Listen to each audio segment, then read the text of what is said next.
La célébration de la Noël a été hautement rythmée dans les communautés de l'église CMA de Côte d'Ivoire dans la nuit de ce samedi 24 au dimanche 25 décembre 2022.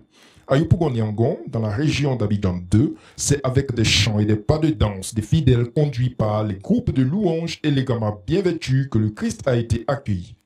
Le premier responsable de cette communauté explique la portée spirituelle et la dimension sociale de cette célébration. La portée spirituelle, c'est que il est venu pour que nous soyons sauvés. Voilà, nous soyons sauvés. Longtemps séparés de Dieu. Et Dieu, voyant nos misères, Dieu voyant nos difficultés, nos souffrances, la mort, a bien voulu que Jésus soit né pour qu'en croyant en lui, nous soyons vraiment sauvés. À Yangon, célébrer la Noël, ce ne sont pas seulement les chants et les danses, mais c'est aussi une occasion pour prendre soin les uns des autres. Alors, lors de cette fête aussi, parce qu'il est venu aussi pour nous aider sur tous les plans, même dans la dimension sociale. C'est pourquoi lors de la fête, souvent nous posons des actions. Par exemple, ici, nous sommes en train de nous organiser. On a annoncé en semaine soutenir vraiment les veuves. Et nous bénissons le nom du Seigneur parce que depuis le matin, les gens arrivent avec des dons pour les veuves. Donc demain matin, nous serons là pour un culte de 2 heures et nous allons distribuer ces dons-là aux veuves. À 22 h, l'équipe de communication est sur le site de célébration de l'église CMA de Trècheville, dans la région d'Abidjan 3. Une paroisse dirigée par le révérend pasteur André Kouadio. Changement de scène, mais aussi de contenu. Ici, à Trècheville, les groupes constitués de la communauté se livrent à une bataille saine. Le verset 1 à 6. Jésus est allé à Bethléem, en Judée. En matière de récits de versets, et tous les âges y prennent part sous les encouragements des autres membres de l'église. Après cette phase vient le moment de nourrir spirituellement le peuple. Le pasteur saisit cette occasion pour attirer l'attention de tous sur la notion de temps et l'usage de ce temps. Ce que nous voulons retenir de notre prédication, c'est que c'est une naissance qui est prédite et accomplie dans le temps. Plusieurs prophètes, dont Ésaïe et Michée, ont prédit des siècles auparavant que Jésus allait naître et cela s'est accompli. Et autre élément à retenir, c'est que c'est une naissance du temps des autorités terrestres.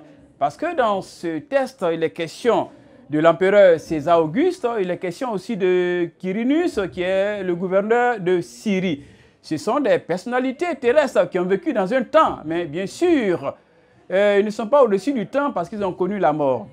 Et l'une des leçons fondamentales à retenir, c'est que le Seigneur que nous célébrons la nativité, il est au-dessus du temps et c'est pourquoi la parole de Dieu nous dit que Jésus-Christ est le même hier, aujourd'hui et pour l'éternité.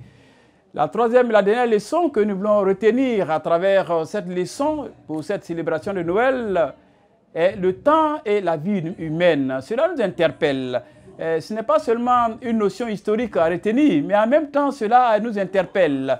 Si ces empereurs qui ont été cités, ces autorités qui ont été citées, sont soumis au temps, cela veut dire que nous aussi nous sommes soumis au temps. Et le temps arriva. Bien sûr, le temps va arriver. Ceux qui traversent des moments difficiles, il y a un temps pour tout. Le temps va arriver où notre situation sera restaurée. Mais en même temps, cela nous interpelle en ce sens que le temps va arriver où la mort va nous prendre, va nous emporter, où le temps va arriver où ce sera la fin du monde.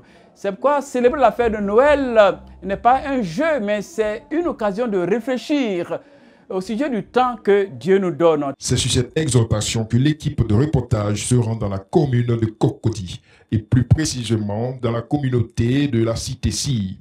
À la Cité-Ci, les fidèles ont redoublé aussi d'imagination pour célébrer la naissance du Sauveur, Jésus-Christ. Un ballet bien mené pour égayer le peuple, mais aussi pour rendre gloire à notre grand Dieu. À l'instar des étapes précédentes, le pasteur de la communauté n'a pas manqué de communiquer aux fidèles le message que Dieu lui a mis sur le cœur pour les brebis. Nous devons nous lever à cette période de Noël pour parler de Jésus-Christ à quelqu'un.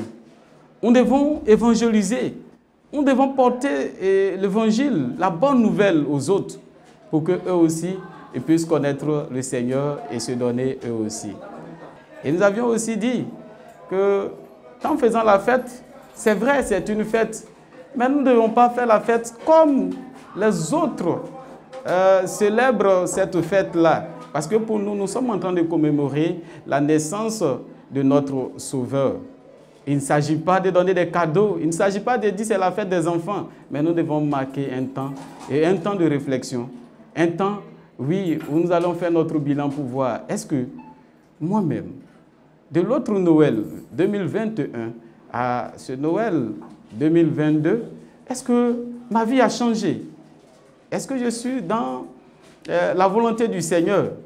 Si tel est le cas, nous bénissons le nom du Seigneur. Mais si tel n'est pas le cas aussi, que chacun analyse sa vie. Dans ces 3 communautés sillonnées, le réveillon de la nativité prend fin à partir de minuit. Mais à Abobo PK18, dans la même région d'Abidjan 1, c'est une veillée complète jusqu'à l'aube qui est organisée pour fêter la Noël. Ici, l'ambiance est électrique. Instant de liesse populaire, la louange est à son paroxysme, enthousiasme, ferveur, forte émotion. Chaque fois que les groupes artistiques et de louanges se succèdent, rivalisant en talent pour glorifier le Christ. Une manière pour chacun d'exprimer sa reconnaissance à l'Éternel pour ses faveurs tout au long de l'année.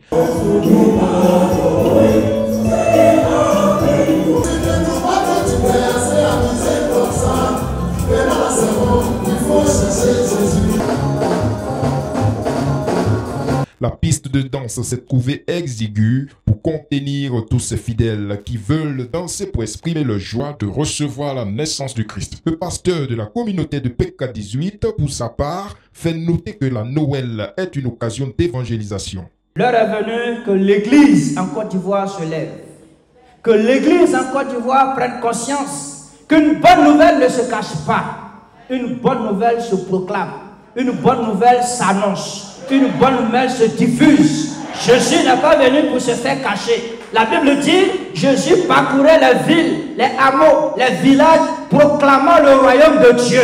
Nous aussi, au jour de la naissance du Christ, nous devons sortir pour annoncer la parole, proclamer la parole. Allez dire au monde entier qu'aujourd'hui, il nous est né un sauveur, le Christ. Le Seigneur, et c'est bel et bien Jésus-Christ, le Fils de Dieu, le Roi des rois. Alléluia. Au total, il faut noter que l'Église protestante évangélique CMA de Côte d'Ivoire a démontré à travers cette célébration de la nativité tout son dynamisme et surtout toute sa richesse culturelle pour magnifier le don glorieux de Dieu à l'humanité qu'est Jésus-Christ notre Seigneur et Sauveur. À l'année prochaine pour un autre reportage sur la fête de Noël. Vive l'Église de Jésus-Christ, vive l'Église CMA de Côte d'Ivoire.